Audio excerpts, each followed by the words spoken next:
In both Mexico and Cuba, Pope Benedict is dealing with two countries with distinctly different and serious problems. In Mexico, he prayed for an end to the drug wars which are crippling the country, while here in Cuba, he's battling to get the Catholic Church back on its feet after years of being all but banned by the communist government.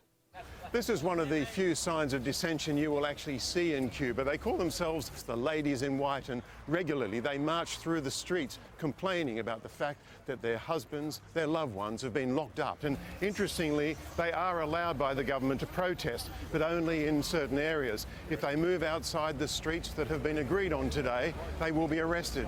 It happened last week. We're watching today to see what will happen.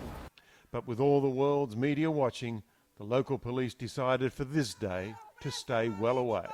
Libertad! Libertad! Libertad! The women are asking for a meeting with the Pope, but with the government in charge of the tour, little chance of that.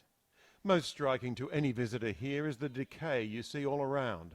Once beautiful buildings rotting away. And since the former Soviet Union suddenly stopped sending billions of dollars in aid, most families barely scrape through on meagre government wages. Even doctors and teachers barely earn $40 a month.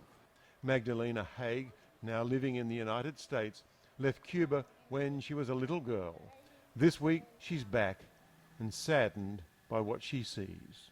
They are very, very in bad shape. They need a lot of help. They're happy people and they don't know any better because they don't know what to compare it to.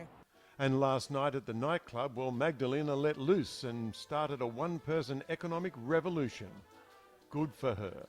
Last night at Tropicana, I kept giving the guy tips and tips and tips, and he told me to stop. I said, no. He was embarrassed and couldn't believe it. It's like, no. And I said, yes. And I love it because I'm a giver, so, you can take it with you. It's the Cuban government which decides where and when the Pope will speak, and like it or not, he will speak here in Revolution Square, the scene, of course, of many of those great rousing speeches by the leader, Fidel Castro.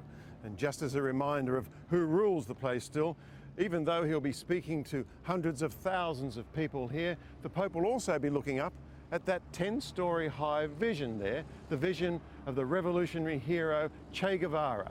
A reminder to everyone that popes may come and go, but as far as the old guard is concerned, they still rule. Tourism appears to be one of the few saving graces for Cuba.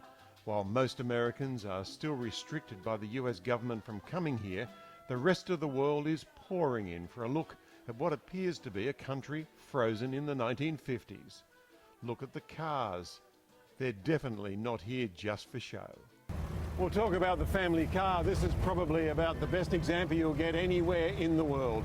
A lot of these old cars were bought in the 1940s and the 1950s, and they were just passed on down through the family from granddad to son to grandchild. And these days they're still the family car. They're family taxis. They go and they go.